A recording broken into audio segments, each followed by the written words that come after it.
आज हम देखने वाले हैं jujutsu Kaisen season 1 episode 1। Episode की शुरुआत में हमें यूजी इटोडोरी गोजो के सामने खड़ा नजर आता है। गोजो मुस्कुरा कर उससे गुड मॉर्निंग बोलता है और पूछता है, तो बताओ इस वक्त तुम कौन हो? यूजी हैरान होकर कहता है, अरे लेकिन आप तो। रुक जाइए। तब गोजो अपना तारफ करवाता है और कहता है कि वह जुजुत्सु टेक में फर्स्ट ईयर स्टूडेंट्स का इंचार्ज है।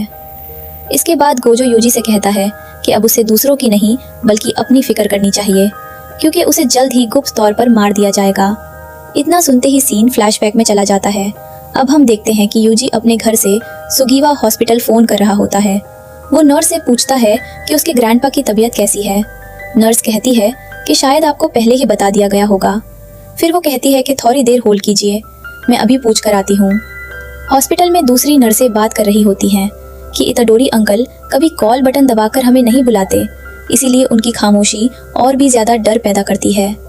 जब नर्स उनके ग्रैंडपा को बताती है कि यूजी का फोन है और वो पूछ रहा है कि क्या वो उनके लिए कुछ लेकर आए, तो यूजी के ग्रैंडपा गुस्से में कहते हैं, मुझे अकेला छोड़ दो और उससे कह दो कि यहाँ ना आए। नर्स भी उनके रवैये पर हैरान रह जाती है। फिर यूजी फोन पर कहता है कि ठीक है, मैं कल शाम को हॉस्पिटल आ जाऊंगा। इसके बाद सीन मेगुमी फुशिगुरो की तरफ शिफ्ट होता है, जो सुकुना की शापित उंगली ढूंढ रहा होता है। वो सोचता है कि इतनी खतरनाक शापित चीज को इतनी गैर जिम्मेदारी से रखना कितनी बेवकूफी है। जब वो स्टोरेज रूम चेक करता है तो वहाँ कुछ भी नहीं मिलता। इसी दौरान गोजो उससे फोन करता है। मेगुमी बताता है कि स्टोरेज बिल्कुल खाली है। गोजो मजाक में कहता है कि शायद वह उंगली कहीं घूमने निकल गई होगी। मेगुमी उससे कहता है कि मजाक बंद कीजिए। तब गोजो संजीदगी से कहता है कि जब तक वो शापित चीज नहीं मिलती तुम घर नहीं जाओगे। मेगुमी दिल ही दिल में सोचता है कि अगली बार मिलने पर गोजो से इसका हिसाब जरूर लेगा। इसके बाद हम यूजी के स्कूल पहुंचते हैं, जहां वो अपने दोस्तों सासाकी और इगुची के साथ ओकुएल टी क्लब की एक्टिविटी कर रहा होता है। वह मजाक मजाक में रूहों को बुलाने की कोशिश करते हुए कहते हैं, आत्माओं हमें बताओ हमारे काउंसिल प्रेसिडेंट की कमजोरी क्या है। तभी उनका टीचर वहां आ जाता है। टीचर उन्हें याद दिलाता है कि अगर रिसर्च क्लब कोई ठीक एक्टिविटी नहीं करेगा तो उन्हें अपना क्लब रूम छोड़ना पड़ेगा। यूजी मजाक के अंदाज में कहता है कि हमारे क्लब मेंबर्स को इतना कमजोर मत समझिए। इसके बाद ससाकी अपनी रिसर्च बताती है। वो कहती है कि रग्बी फील्ड कुछ दिनों से बंद है क्योंकि कई मजबूत रग्बी प्लेयर्स अचानक बीमार हो गए थे और हॉस्पिटल ले जाने से पहले सबने अजीब आवाजें सुनने की बात की थी।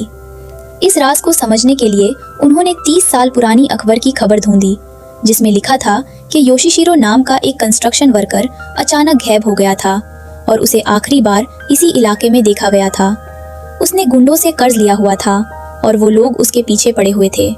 ससाकी मजाक में नतीजा निकलती है कि रग्बी फील्ड की सारी मुसीबत उस आदमी की बदले से भरी रूह की वजह से है, लेकिन टीचर फौरन उनकी थ्योरी को गलत साबित करता है और बताता है कि असल वजह भूत नहीं बल्कि हर्ट टिक नाम का एक खतरनाक पैरासाइट है जो इंसानों और जानवरों का खून पीता है और जिसकी वजह से SFTS नाम की जानलेवा बीमारी हो सकती है। यूजी फौरन पूछता है कि फिर हमारी रिसर्च का क्या होगा। इस पर वो कहता है कि रूहानी क्लब भूतों और शापित चीजों पर रिसर्च करता है और ये उनकी एक्टिविटी रिपोर्ट है। टीचर उनकी बात को बकवास कहकर रद्द कर देता है और आखिर में यूजी की तरफ देखकर कहता है कि इस क्लब की सबसे बड़ी प्रॉब्लम तुम हो यूजी। टीचर यूजी से कहता है, तुम्हारा नाम ट्रैक एंड फील्ड क्लब में रजिस्टर्ड है, रूहानी क्लब में नहीं। इस क्लब में मिनिमम 3 मेंबर्स भी नहीं है। मेरी बात समझ में आ रही है? यूजी हैरानी से कहता है कि उसने तो एप्लीकेशन फॉर्म में खुद रूहानी क्लब लिखा था। तभी एक और टीचर वहां आकर बताता है कि उसने खुद यूजी का फॉर्म बदल दिया था, क्योंकि स्कूल को नेशनल लेवल कंपटीशन जीतने के लिए यूजी जैसे एथलीट की सख्त जरूरत है। ये सुनकर रूहानी क्लब का प्रेसिडेंट दिल ही दिल में सोचता है कि इन बच्चों से ज्यादा मुसीबत तो ये टीचर्स हैं।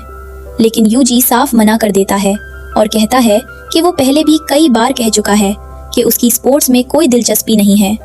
टीचर भी पीछे हटने को तैयार नहीं होता और कहता है कि अगर यूजी उससे मुकाबले में हरा दे तो वो उससे फोर्स नहीं करेगा। यूजी फौरन चैलेंज कबूल कर लेता है और कहता है कि फिर ईमानदारी से फैसला करते हैं। इसी दौरान दूसरी तरफ मेगुमी फुशिगुरो अब भी सुकुना की शापित उंगली की तलाश में लगा होता है। वो सोचता है कि किसी स्टूडेंट के एप्लीकेशन फॉर्म में तब्दीली करना भी कितनी अजीब बात है, लेकिन उसकी असल फिक्र रग्बी फील्ड के नीचे मौजूद उस खतरनाक शापित ताकत की होती है। वो अंदाजा लगाता है कि शायद यहाँ किसी सेकेंड ग्रेड कर्ज का असर है, लेकिन फिर महसूस करता है कि उस जगह से जो एनर्जी आ रही है वो आम कर्ज की नहीं बल्कि सकीना की फर्स्ट ग्रेड से भी ज्यादा खतरनाक शापित उंगली की वजह से है। वो परेशान होकर सोचता है कि आखिर किसी ने उस शापित चीज को स्टोरेज से निकाला कैसे और अब वो कहाँ है। आइधा स्कूल में यूजी और कोच जबरदस्ती रूहानी क्लब में रहने की कोई जरूरत नहीं, लेकिन यूजी कहता है कि उसके बगैर ये दोनों किसी भूतिया जगह पर जा ही नहीं सकते। सासाकी हंसकर कहती है कि उन्हें तो वैसे भी दरवानी चीजों का ही शौक है। यूजी बताता है कि स्कूल के रूल्स के मुताबिक हर स्टूडेंट को किसी न किसी क्लब का हिस्सा बनना होता है और वो दोनों चीजें एक साथ मैनेज नहीं कर सकता। तब सासाकी उससे कहती है कि वो बस उनका गोस्ट मेंबर बन जाए।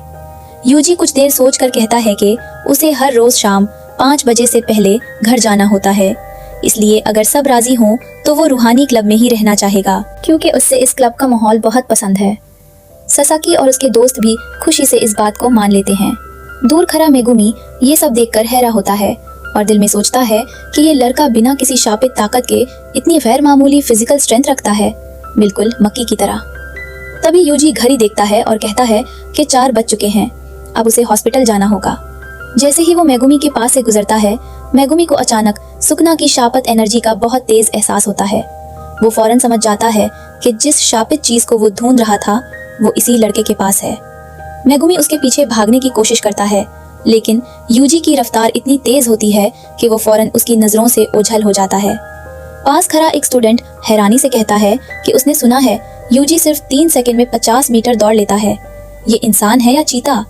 इसके बाद सीन दोबारा हॉस्पिटल में शिफ्ट होता है, जहाँ यूजी अपने ग्रैंडपा से मिलने आता है। ग्रैंडपा हमेशा की तरह गुस्से में कहते हैं कि मैंने तुमसे कहा था ना मेरे पास मत आया करो और मेरे लिए फूल विधि मत लाया करो। यूजी मुस्कुराकर जवाब देता है कि वैसे भी ये फूल मैं आपके लिए नहीं बल्कि यहाँ की नर्सेस के लिए लाता हूँ। ग्रैंडपा फौरन कहते हैं कि फिर तो बिल्कुल भी मत लाया करो। फिर वो यूजी से उसके क्लब के बारे में पूछते हैं और कहते हैं कि अपने क्लब में वक्त गुजारा करो। हॉस्पिटल में यूजी के ग्रैंडपा महसूस कर लेते हैं कि उनकी जिंदगी के बस चंद लम्हे ही बाकी रह गए हैं। वो यूजी से कहते हैं, मेरी बात सुनो, मेरे पास ज्यादा वक्त नहीं बचा। लेकिन यूजी उनकी बात सुनने से इनकार कर देता है। इस पर ग्रैंडपा कहते हैं, तुम्हें मेरी बात सुननी ही पड़ेगी। मैं मरने से पहले तुम्हें तुम्हारे पेरेंट्स के बारे में कुछ बताना चाहता हूँ। यूजी फिर भी दिलचस्पी नहीं दिखाता और मजाक में कहता है, ग्रैंडपा मारने से पहले कूल बनने की एक्टिंग बंद कीजिए। ग्रैंडपा हल्की सी मुस्कुराहट के साथ जवाब देते हैं, हर मर्द चाहता है कि वो स्टाइल के साथ इस दुनिया से रुखसत हो। फिर उनका लहजा संजीदा हो जाता है और वो यूजी को अपनी जिंदगी की सबसे अहम नसीहत देते हैं। वो कहते हैं, यूजी तुम बहुत ताकतवर हो, इसलिए हमेशा दूसरों की मदद करना। अगर सबकी मदद ना कर सको तो कम से कम अपने आसपास के लोगों की हिफाजत जरूर करना। अगर कभी भटक जाओ तो घबराना मत और ये मत सोचना कि लोग तुम्हारा एहसान मानेंगे या नहीं। जितने लोगों को बचा सको बचाना, चाहे सिर्फ एक ही इंसान क्यों ना हो। और जब तुम्हारी मौत आए तो तुम्हारे पास बहुत से लोग होने चाहिए। मैं नहीं चाहता कि तुम मेरी तरह तन्हा मारो। ये अल्फाज कहने के कुछ ही लम्हों बाद उनकी सांसें हमेशा के लिए थम जाती हैं। यूजी घबराकर बार बार आवाज लगाता है, ग्रैंडपा ग्रैंडपा, लेकिन कोई जवाब नहीं मिलता। वो फौरन नर्सेस को बुलाता है, मगर तब तक सब कुछ खत्म हो चुका होता है। कुछ देर बाद हॉस्पिटल का सारा पेपर वर्क मुकम्मल हो जाता है। नर्स यूजी से पूछती है कि क्या वो ठीक है। यूजी उदास लहजे में कहता है कि यह पहली बार है जब उसने अपना इतना करीबी इंसान खोया है, इसलिए अभी तक यकीन ही नहीं आ रहा कि ग्रैंडपा वाकई चले गए हैं। फिर वो कहता है कि अगर वो सिर्फ रोता ही रहा तो ग्रैंडपा की रूह को भी सुकून नहीं मिलेगा, इसलिए वो उन्हें हिम्मत और मुस्कुराहट के साथ आखिरी रुखसत देना चाहता है। इसी दौरान एक लड़का उसके पास आता है और पूछता है, तुम यूजी इटोडोरी हो ना? यूजी हाँ मैं जवाब देता है। वो अपना तारफ करवाता है और कहता है, मैं मेगुमी फुशिगुरो हूँ, जुजुत्सु टेक से। मुझे तुमसे इसी वक्त एक बहुत जरूरी बात करनी है। यूजी कहता है कि वो इस वक्त सोग मना रहा है, लेकिन मेगुमी माफी मांगते हुए कहता है कि उसके पास बिल्कुल वक्त नहीं है। वो फौरन कहता है, तुम्हारे पास जो शापित चीज है वो बहुत खतरनाक है, उसे अभी के अभी मेरे हवाले कर दो। यूजी हैरानी से कहता है कि हाँ, उसे एक अजीब चीज मिली थी, लेकिन उसने वो अपने सीनियर्स को दे दी क्योंकि उन्हें वो बहुत पसंद आ गई थी। फिर वो पूछता है कि आखिर वो इतनी खतरनाक क्यों है। मेगुमी उसे समझाता है कि जापान में हर साल हजारों लोग बिना किसी वाज़ेह वजह के मर जाते हैं या गायब हो जाते हैं, और उनमें से अक्सर वाक़ शराफों की वजह से होते हैं। यूजी को यकीन नहीं आता, लेकिन मेगुमी बताता है कि इंसानों के गम, नफरत, पछतावे और दूसरे नेगेटिव इमोशंस से श्राप पैदा होते हैं। इसीलिए स्कूल्स और हॉस्पिटल्स जैसी जगहों पर लोग एक ताकतवर शापित चीज रख देते हैं ताकि छोटे श्राप उस जगह के करीब ना आ सकें। लेकिन ये हिफाजत सिर्फ देखने में अच्छी लगती है। असल में वो शापित चीज मीठे जहर की तरह होती है। वक्त के साथ उसकी सील कमजोर पड़ जाती है और फिर वो और भी ज्यादा खतरनाक श्रापों को अपनी तरफ खींच लेती है। मेगुमी बताता है कि यूजी को जो चीज मिली थी वो सुकुना की शापित उंगली है, जो अव्वल दर्जे की बहुत ही खतरनाक कर्स्ड ऑब्जेक्ट है। इससे पहले कि किसी की जान चली जाए, उसे फौरन वापस कर दो। यूजी फौरन वो डब्बा मेगुमी के हवाले कर देता है, लेकिन जैसे ही मेगुमी बॉक्स खोलता है उसके होश उड़ जाते हैं क्योंकि वो बिल्कुल खाली होता है। वो घबरा कर पूछता है, उंगली कहाँ है? यूजी आराम से जवाब देता है कि वो उसके सीनियर्स के पास है। मेगुमी फौरन पूछता है कि वो इस वक्त कहाँ है। यूजी बताता है कि वो दोनों आज रात उस पर लगी सील हटाकर देखने वाले हैं। ये सुनते ही मेगुमी का चेहरा बदल जाता है और वो घबरा कर कहता है, ये सिर्फ बुरी बात नहीं, इससे भी बदतर है। जैसे ही सासाकी उस डब्बे की सील खोलती है, वह हैरानी से कहती है, खुल गया। अंदर देखते ही दोनों की सांसें रुक जाती है क्योंकि उसके अंदर एक सूखी हुई इंसानी उंगली रखी होती है। सासाकी घबरा कर कहती है, ये तो असली इंसान की उंगली लग रही है। लेकिन अगले ही पल उस उंगली से निकालने वाली खतरनाक शापित एनर्जी पूरी बिल्डिंग में फैल जाती है और कई श्राप उस जगह की तरफ खींचे चले आते हैं। दोनों स्टूडेंट समझ ही नहीं पाते कि अचानक ये क्या हो गया। इधर रास्ते में यूजी मेगुमी से पूछता है, क्या किसी शापित चीज की सील खोलना इतना आसान होता है? मेगुमी जवाब देता है कि जिन लोगों में कर्स्ड एनर्जी नहीं होती वो आम तौर पर ऐसी सील कभी नहीं खोल सकते। लेकिन सुकुना की उंगली इतनी ताकतवर है और उस पर लगी सील इतनी पुरानी हो चुकी थी कि शायद वो सिर्फ कागज की तरह कमजोर रह गई थी, इसीलिए उसका खुल जाना मुमकिन हो गया। यूजी फौरन मेगुमी को शॉर्टकट दिखाता है और कहता है, दाएं मुड़ो, यहाँ से जल्दी पहुंच जाएंगे। दोनों स्कूल की तरफ दौड़ते रहते हैं। मेगुमी रास्ते भर सोचता रहता है कि अगर सील वाकई टूट गई है तो वहां की सूरत हाल बहुत खतरनाक होगी। स्कूल पहुंचकर वो पूछता है, वो किस फ्लोर पर है? यूजी जवाब देता है, 4th फ्लोर। जैसे ही दोनों बिल्डिंग के अंदर दाखिल होते हैं, माहौल बिल्कुल बदल चुका होता है। हर तरफ घनी नेगेटिव एनर्जी फैल चुकी होती है और स्कूल के अंदर एक अजीब खामोशी छाई होती है। मेगुमी फौरन महसूस कर लेता है कि श्राप पूरी तरह आजाद हो चुके हैं। वो कहता है, मैं जाकर देखता हूँ। लेकिन यूजी फौरन जवाब देता है, मैं भी चलूंगा। मैं उन्हें सिर्फ कुछ ही महीनों से जानता हूँ, लेकिन वो मेरे दोस्त हैं। अगर वो मुसीबत में हैं तो मैं उन्हें अकेला नहीं छोड़ सकता। मेगुमी उसे सख्ती से रोकता है और कहता है, तुम यही रुकना। दूसरी तरफ 4th फ्लोर पर सासाकी और इगुची का सामना एक बहुत ही डरावने श्राप से हो जाता है। वो मॉन्स्टर घड़ी की तरफ देखकर अजीब अंदाज में कहता है, अभी कितने बजे हैं? घंटे की सुई 11 पर है।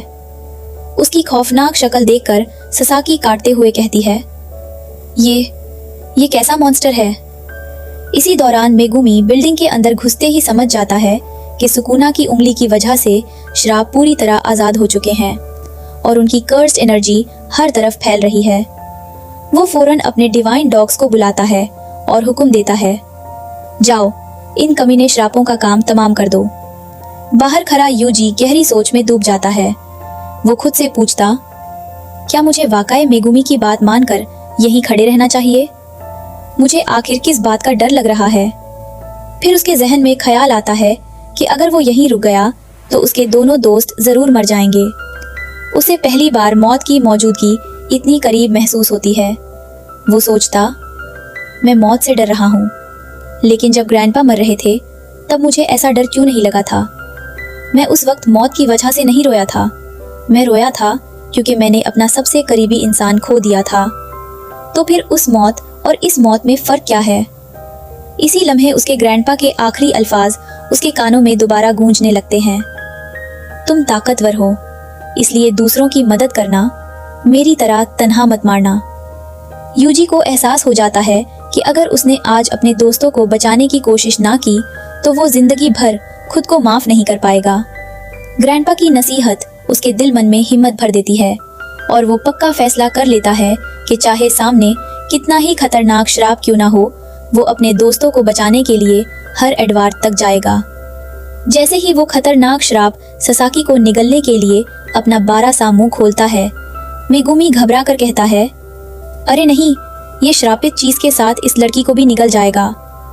मेगुमी कुछ कर ही नहीं पता कि अचानक एक जबरदस्त धमाके के साथ शीशा टूट जाता है और यूजी खिड़की से सीधा अंदर छलांग लगा देता है।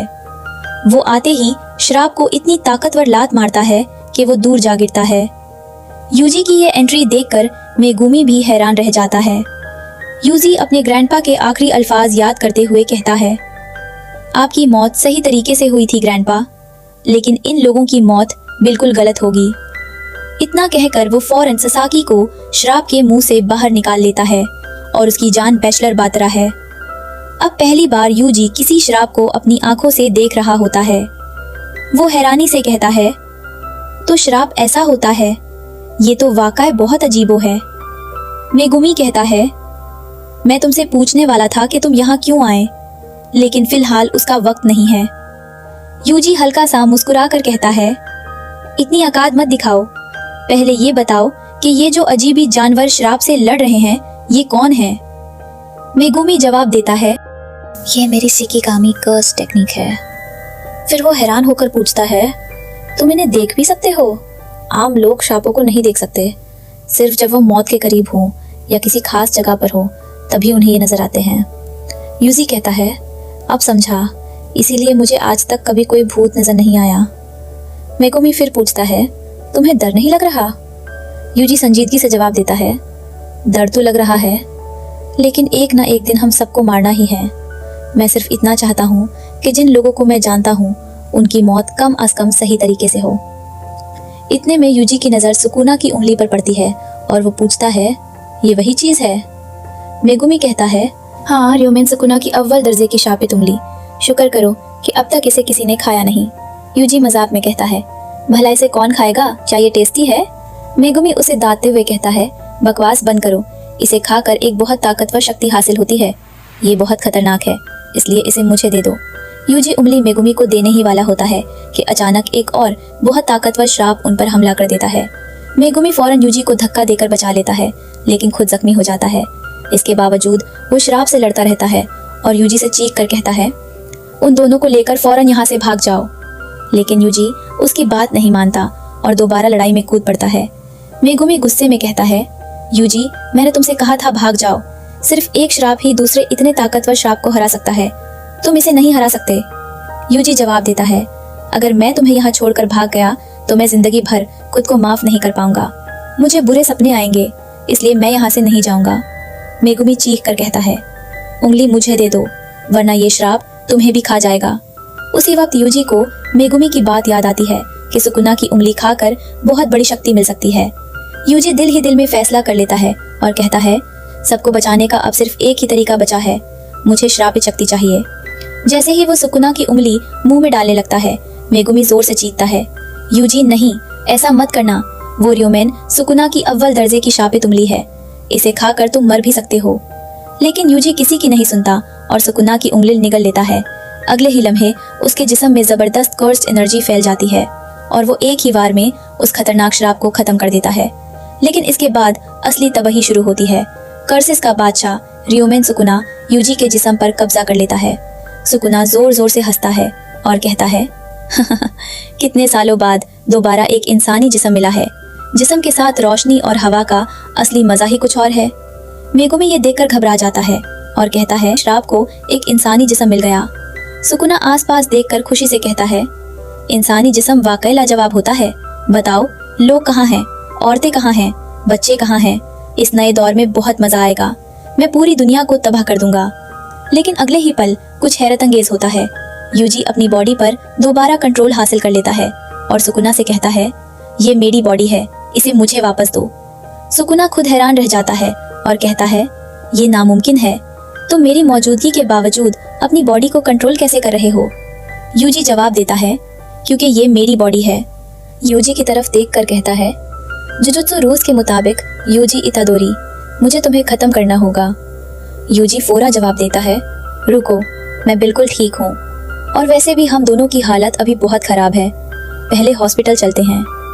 मेगुमी हैरा होकर सोचता है कि अभी उसके सामने सच में यूजी बात कर रहा है या फिर सुकुना। इसी उलझन के बीच अचानक गोजो सतोरू की एंट्री होती है। गोजो हमेशा की तरह मजाक के मूड में होता है और मेगुमी की तस्वीरें लेने लगता है। मेगुमी हैरानी से पूछता है, गोजो सर, आप यहाँ?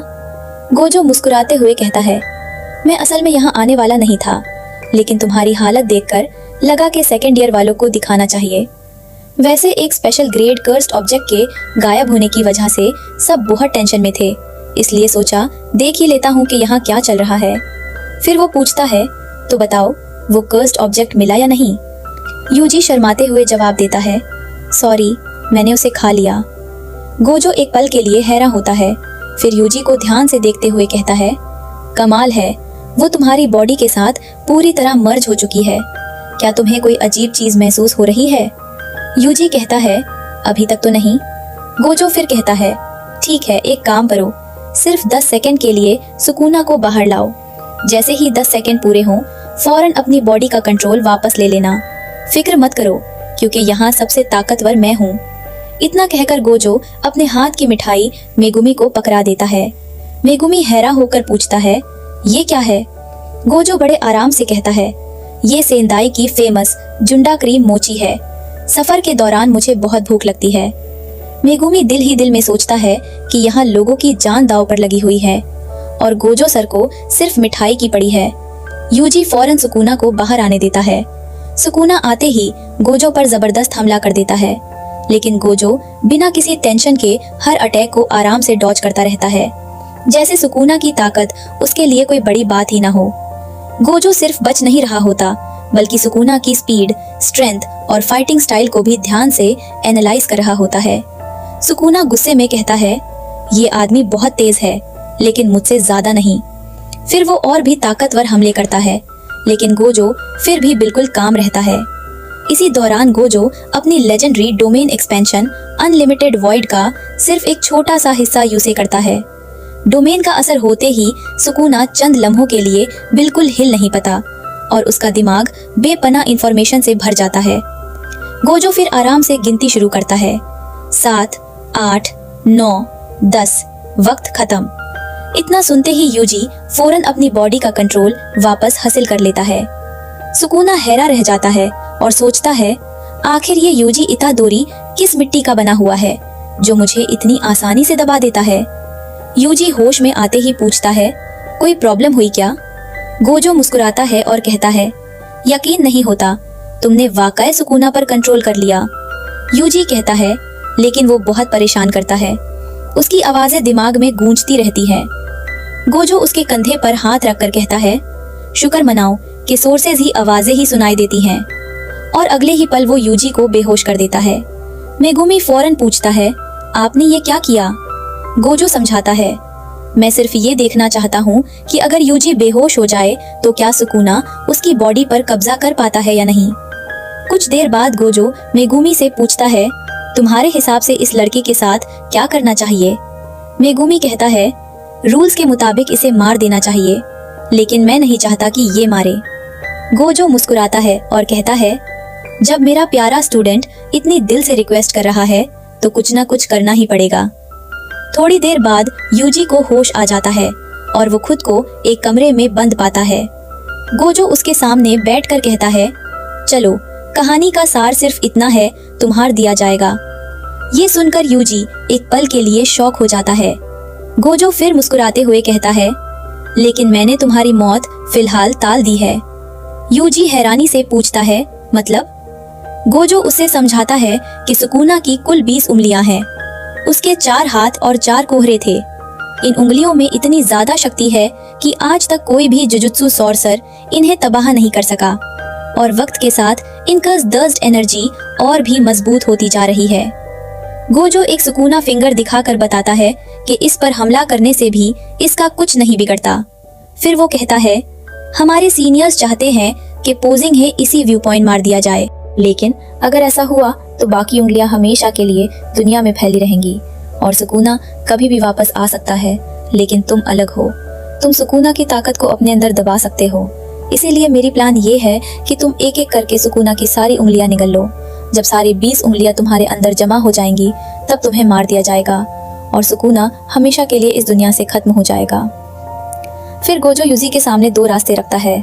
पहला ऑप्शन ये है कि अभी इसी वक्त मर जाओ और दूसरा ये कि सुकूना की सारी उंगलियां खाकर अपनी जिंदगी कुर्बान करो और हजारों लोगों की जान बचा दो। यूजी बिना एक पल सोचे दूसरा ऑप्शन चुन लेता है। वो कहता है कि अगर उसकी मौत से और लोगों की जान बच सकती है तो वो ये कुर्बानी देने के लिए तैयार है।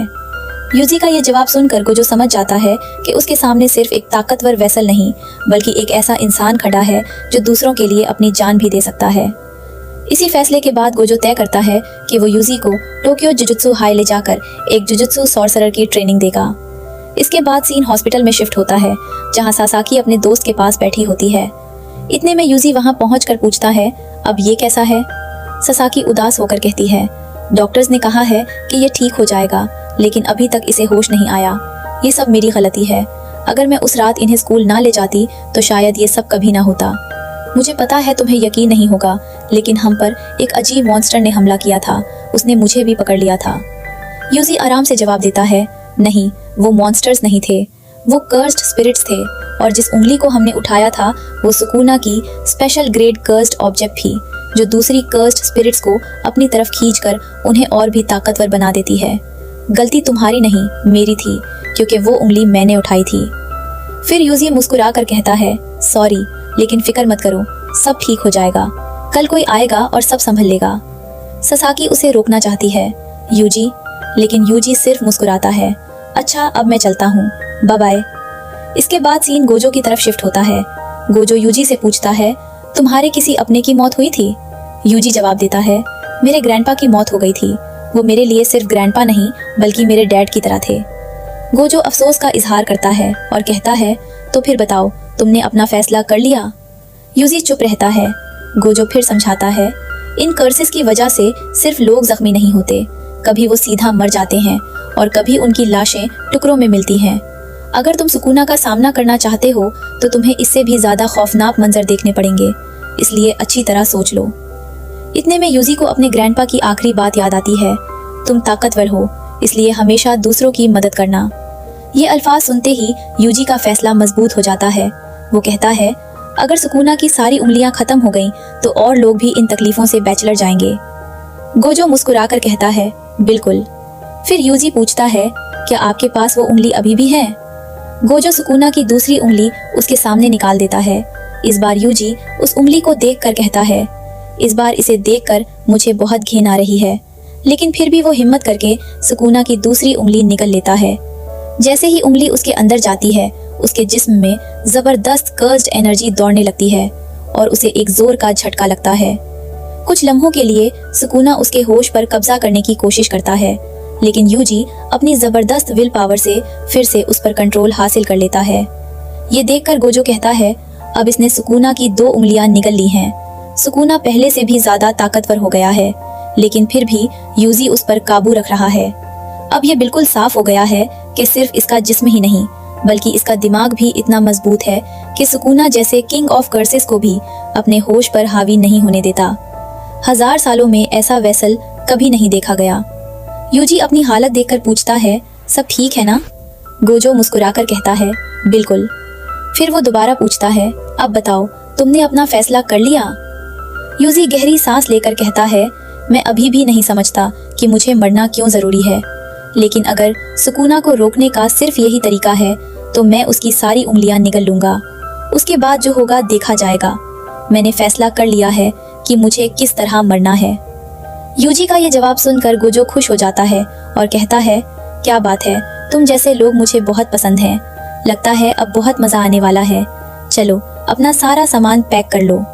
यूजी हैरानी से पूछता है, क्या हम कहाँ जा रहे हैं? इतने में मेगुमी आगे बढ़कर कहता है, हम टोक्यो जुजुत्सु हाई जा रहे हैं। यूजी मजाक में मेगुमी को देखकर कहता है, यार तुम तो बड़े मस्त लग रहे हो। मेगुमी फौरन जवाब देता है, इस हालत में मैं तुम्हें मस्त लग रहा हूँ? वैसे तुम्हें पता है कि अब तुम उसी स्कूल में पढ़ोगे जहाँ मैं खुद पढ़ता हूँ। यूजी हैरानी से पूछता है, सच? गोजो मुस्कुराते हुए कहता है, बिल्कुल, हम जा रहे हैं Tokyo metropolitan jujutsu technical high school. और हाँ, तुम फर्स्ट ईयर के तीसरे स्टूडेंट होगे। ये सुनकर यूजी शॉक हो जाता है और कहता है, सिर्फ 3 स्टूडेंट्स? रावण होने से पहले यूजी अपने ग्रैंडपा की कब्र पर जाकर कहता है, ग्रैंडपा, अब मैं चलता हूँ। इसके बाद तीनों टोक्यो की तरफ निकल पड़ते हैं। रास्ते में यूजी हैरानी से पूछता है, हम तो पहाड़ों के बहुत अंदर आ गए हैं, ये पक्का टोक्यो ही है ना? गोजो हंसकर कहता है, हाँ, टोक्यो के बाहर का हिस्सा ऐसा ही होता है। यूजी फिर पूछता है, और फुशिगुरो कहाँ है? गोजो जवाब देता है, शोको इरी ने उसका इलाज कर दिया है, अब वो आराम कर रहा है। गोजो फिर स्कूल के बारे में बताता है। Tokyo metropolitan jujutsu technical high school दुनिया के सिर्फ 2 जुजुत्सु स्कूल्स में से एक है। बाहर की दुनिया के लिए ये एक आम रिलीजियस स्कूल जैसा लगता है, लेकिन असल में यही नए जुजुत्सु सर्सस को ट्रेनिंग दी जाती है। यहीं से मिशंस दिए जाते हैं और पूरी जुजुत्सु सोसाइटी को सपोर्ट किया जाता है। फिर गोजो यूजी को वार्न करता है, थोड़ी देर में प्रिंसिपल मसामिची यागा तुम्हारा इंटरव्यू लेंगे। अगर उन्हें तुम पसंद ना आए तो वो तुम्हें एडमिशन नहीं देंगे। यूजी घबरा कर पूछता है, और अगर एडमिशन ना मिला तो? गोजो बिल्कुल आराम से कहता है, फिर तुम्हें फौरन मार दिया जाएगा। इतने में सुकुना अचानक बाहर आकर कहता है, मार दिया जाएगा? तो मतलब तुम इन लोगों के लीडर भी नहीं हो, ताकतवर को ही हुकूमत करनी चाहिए। यूजी शर्मिंदा होकर कहता है, सॉरी सर, ये कभी कभी बीच में जबरदस्ती बाहर आ जाता है। सुकुना गोजो को घूरते हुए कहता है, एक बार तुमने मुझे हराया था, इसके जिस्म पर पूरा कब्जा मिलते ही सबसे पहले तुम्हें ही मारूंगा। गोजो हंसकर कहता है, रियोमेन सुकुना मुझसे लड़ना चाहता है, ये तो मेरे लिए इज्जत की बात है। फिर गोजो यूजी को बताता है कि लोग सुकुना को एक खतरनाक देवता समझते हैं, जिसके 4 हाथ और 2 चेहरे थे, लेकिन असल में वो 1000 साल पहले का एक इंसान था। जुजुत्सु के सुनहरे दौर में बेशुमार ताकतवर सॉर्सरर्स ने मिलकर भी उसे नहीं हरा पाया। मरने के बाद भी उसकी ताकत खत्म नहीं हुई और उसकी 20 उंगलियां स्पेशल ग्रेड कर्स्ड ऑब्जेक्ट्स बन गईं। इसीलिए आज भी उसे किंग ऑफ कर्सेस कहा जाता है। ये सब सुनकर यूजी पूछता है, अगर सुकुना को उसकी सारी ताकत वापस मिल गई तो ज्यादा ताकतवर कौन होगा, आप या वो? गोजो मुस्कुराता है और कहता है, उस वक्त उसे लड़ना थोड़ा मुश्किल जरूर होगा। यूजी फौरन पूछता है, मतलब आप हार जाओगे? गोजो बिना हिचकिचाहट के जवाब देता है, हो ही नहीं सकता। कुछ देर बाद वो प्रिंसिपल मसामिची यागा के कमरे में पहुंचते हैं। यागा सख्त लहजे में कहते हैं, तुम फिर लेट हो गए सतोरू, पूरे 8 मिनट। गोजो मजाक में कहता है, आप मुझे दाद भी नहीं सकते, और तू वैसे भी आप पिछले 8 मिनट से गुड्डे ही बना रहे थे। फिर गोजो यूजी का तारुफ करवाता है। यागा यूजी को घूरते हुए पूछते हैं, क्या यही है वो लड़का? यूजी फौरन कहता है, मेरा नाम यूजी इटोडोरी है और मुझे जेनिफर लॉरेंस जैसी लड़कियां पसंद हैं। आपसे मिलकर खुशी हुई। गोजो उसकी बात सुनकर सिर पकड़ लेता है। यागा फिर पूछते हैं, तुम यहाँ क्यों आए हो? यूजी जवाब देता है, जुजुत्सु सीखने के लिए। यागा दोबारा पूछते हैं, मेरा मतलब ये नहीं था, जुजुत्सु सीख कर आखिर करना क्या चाहते हो?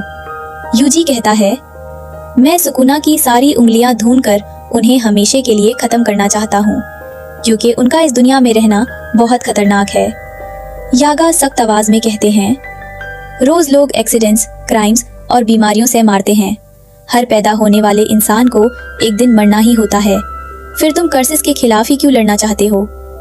यूजी कुछ देर सोचकर कहता है, क्योंकि मैं नहीं चाहता कि कोई भी इंसान कर्सेस की वजह से मारे, और न्यूमी ग्रैंडपा की आखिरी ख्वाहिश भी थी कि मैं ताकतवर होकर दूसरों की मदद करूं।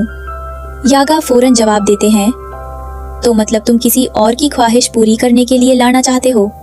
ये तुम्हारी अपनी वजह नहीं है, इस साल से तुम फेल हो। इतना कहकर यागा अपने कर्स्ड कॉर्पसेस को जिंदा कर देते हैं और उनमें से एक गुड्डा यूजी पर हमला कर देता है। यूजी उसका वार रोकने की कोशिश करता है और हैरानी से कहता है, ये सच में गुड्डा है? यागा कहते हैं, ये आम गुड्डे नहीं, मेरे कर्स्टर्स हैं। इंसान की असल फितरत सिर्फ उस वक्त सामने आती है जब उसकी जान खतरे में हो। मैं तब तक तुम पर हमला करता रहूंगा जब तक तुम मुझे अपनी असली वजह नहीं बता देते। और इसी के साथ यूजी की जिंदगी का पहला असली इम्तिहान शुरू हो जाता है। यूजी गुस्से में कहता है, देखिए सर, वो सिर्फ कोई और नहीं थे, वो मेरे फैमिली मेंबर थे और ये उनकी आखिरी ख्वाहिश थी। इतना कहकर वो कर्स कॉर्प्स को जोर का पंच मारता है जिससे वो दूर जा गिरता है। लेकिन अगले ही पल वो गुद्दा दोबारा उठकर यूजी पर हमला करता है और उसे जोर से दीवार की तरफ फेंक देता है। यूजी हैरान होकर कहता है, अरे ये कहाँ से वापस आ गया? तब यागा सख्त लहजे में कहते हैं, वो तुम्हारे फैमिली मेंबर की ख्वाहिश थी, तुम्हारी अपनी नहीं। यूजी फौरन समझ जाता है और कहता है, हाँ ये तो एक गुद्दा है, ना इसे दर्द होता है और ना ही ये डरता है। यागा फिर यूजी को जुजुत्सु सॉर्सरर्स की असल जिंदगी समझाते हुए कहते हैं, एक जुजुत्सु सॉर्सरर को बार बार मौत का सामना करना पड़ता है। सिर्फ अपनी मौत ही नहीं, कभी कभी उसे दूसरों की लाशों से भी कर्सेस को अलग करना पड़ता है। ये बहुत घिनाना और तकलीफदेह काम है। इस रास्ते पर सिर्फ वही चल सकता है जिसके अंदर पागलपन जैसा जुनून हो। सिर्फ किसी और की आखिरी ख्वाहिश पूरी करने के लिए कोई इतनी दूर तक नहीं जा सकता। अगर तुम कहते कि तुम ये सब सिर्फ अपनी जान बचाने के लिए करना चाहते हो तो शायद मुझे तुम्हारी बात पर यकीन आ जाता। ये सुनकर यूजी गुस्से में कहता है, बस कीजिए। लेकिन यागा उसकी बात काट कर पूछते हैं, अगर कल किसी कर्स के हाथ तुम्हारी मौत हो गई तो क्या उसका जिम्मेदार तुम्हारे ग्रैंडपा होंगे? यूजी कुछ लम्हों के लिए खामोश हो जाता है, फिर कहता है, आप बहुत कड़वी बातें करते हैं सर। यागा बिल्कुल संजीदगी से जवाब देते हैं, टीचर का काम सिर्फ पढ़ाना नहीं होता, असली तालीम का मतलब स्टूडेंट्स की आंखें खोलना होता है। यूजी उनकी बात सुनकर गहरी सांस लेता है और कहता है, लेकिन मुझे ऐसा नहीं लगता। और इसी वक्त वो अपनी जिंदगी के सबसे बड़े फैसले के बारे में दोबारा सोचने लगता है। इतने में कर्स कॉर्प्स दोबारा यूजी पर जोर का पंच मारता है और उसे पीछे ढकेल देता है। यागा सख्त लहजे में कहते हैं, ये जाना आसान नहीं होता कि जब मौत सामने खड़ी हो तो इंसान क्या सोचेगा, लेकिन एक बात मुझे पक्की तरह पता है, अगर तुम इसी सोच के साथ आगे बढ़े तो एक दिन तुम अपने ग्रैंडपा की आखिरी ख्वाहिश से ही नफरत करने लगोगे। जुजुत्सु सॉर्सरर्स अक्सर मारते वक्त किसी न किसी बात का पछतावा लेकर मारते हैं, इसलिए मैं तुमसे आखिरी बार पूछ रहा हूँ, तुम जुजुत्सु टेक में क्यों पढ़ना चाहते हो? ये सवाल सुनकर यूजी गहरी सोच में चला जाता है। उसे याद आता है कि बचपन से ही वो स्पोर्ट्स और लड़ने में सबसे बेहतर था, लेकिन उसने कभी इस बात को खास नहीं समझा। जैसे ही कर्स कॉर्प्स उस पर आखिरी वार करने के लिए आगे बढ़ता है, यूजी फुर्ती से बच जाता है, उसका हाथ पकड़ लेता है और पूरी हिम्मत के साथ कहता है, सुकूना को अपने अंदर रखने का काम सिर्फ मैं ही कर सकता हूँ। अगर मैं तुम लोगों के हाथों मारने से बच भी गया और इस जिम्मेदारी से भाग गया तो शायद मैं आराम से खाना खा लूंगा, नहा लूंगा और कॉमिक्स भी पढ़ लूंगा। लेकिन हर रोज यही सोचता रहूंगा कि शायद इसी वक्त कोई सुकूना की वजह से मर रहा है और मैं कुछ नहीं कर रहा। मैं कभी अपने आप को ये झूठ नहीं बोल सकता कि उससे मेरा कोई लेना देना नहीं। मुझे नहीं पता कि मेरी मौत कैसे होगी, लेकिन मैं इतना जरूर जानता हूँ कि मैं अपनी जिंदगी के फैसलों पर कभी पछताना नहीं चाहता। यूजी का ये जवाब सुनकर यागा के चेहरे पर हल्का सा मुस्कुराहट आ जाती है। वो गोजो की तरफ देख कर कहते हैं, सतोरू, इसे एक रूम दे दो और सिक्योरिटी के सारे रूल्स अच्छी तरह समझा देना। मुबारक हो बच्चे, तुम इंटरव्यू पास कर चुके हो। जुजुत्सु टेक में तुम्हारा खुश आमदीद है। इतना कहते ही कर्स कॉर्प्स आदत के मुताबिक यूजी को एक और पंच मार देता है। यागा फौरन कहते हैं, ओ माफ करना, मैं इसका कर्स्ड एनर्जी बंद करना भूल गया था। इसके बाद गोजो यूजी को उसका रूम दिखाता है। यूजी हैरानी से कहता है, ये कमरा तो काफी बड़ा है। गोजो जवाब देता है, अभी सेकंड और थर्ड ईयर के स्टूडेंट्स मिशंस पर बाहर हैं, जल्दी ही तुम उनसे मिलोगे। वैसे हमारे स्कूल में स्टूडेंट ज्यादा नहीं हैं। फिर गोजो मजाक में कहता है, वैसे तुम्हें हमारे साथ मिशंस पर जाने की क्या जरूरत है? मैं और फुशीगुरो ही सुकूना की उंगलियां ले आएंगे और तुम यहाँ आराम से मजे करना। यूजी फौरन कहता है, नहीं, मैंने फैसला कर लिया है, मैं भी चलूंगा। गोजो हंसकर कहता है, वैसे फुशीगुरो को पीट कर उंगली लेकर वापस आता देखना मजेदार होगा। फिर फौरन मुस्कुराकर बोलता है, लेकिन याद रखना, पिटाई सिर्फ उसकी नहीं तुम्हारी भी होगी। यूजी हैरान होकर कहता है, अरे तो आप मेरी टेस्टिंग कर रहे थे? गोजो फिर संजीदा होते हुए समझाता है, अगर सुकूना की उंगलियां ढूंढना इतना आसान होता तो हम कब कसब जमा कर चुके होते। कुछ उंगलियां इतनी ज्यादा कर्स्ड एनर्जी छुपा लेती हैं कि उन्हें ढूंढना नामुमकिन हो जाता है, और कुछ को पहले ही कर्स्ड स्पिरिट्स निगल चुकी होती हैं। सबसे मुश्किल काम उन्हें ढूंढना है, लेकिन अब तुम हमारे पास हो। तुम्हारे अंदर का सुकूना अपनी बाकी उंगलियों को महसूस कर सकता है, इसीलिए तुम सिर्फ एक वेसल नहीं बल्कि हमारे लिए एक जिंदा लोकेटर या रडार भी हो। यूजी मजाक में कहता है, मैं तो बेकार ही आपसे किसी अच्छी की उम्मीद लगा बैठा था। गोजो हंस पड़ता है और कहता है, इस तरह हम दोनों का काम भी हो जाएगा। इतने में यूजी रूम से बाहर निकलता है, जहां उसकी मुलाकात मेगुमी से होती है। यूजी कहता है, अरे फुशीगुरो, अब तो तुम काफी ठीक लग रहे हो।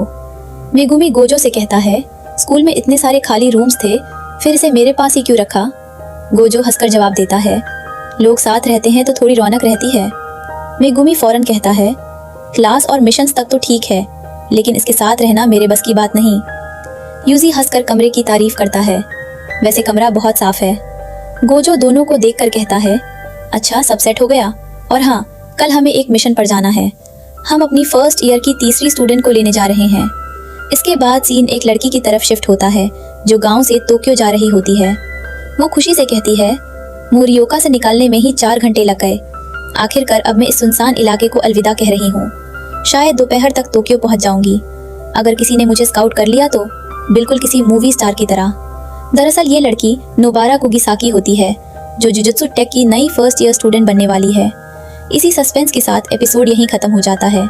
अगर आपको ये वीडियो पसंद आई हो तो वीडियो को लाइक करें, शेयर करें और चैनल को सब्सक्राइब करना बिल्कुल मत भूलिए।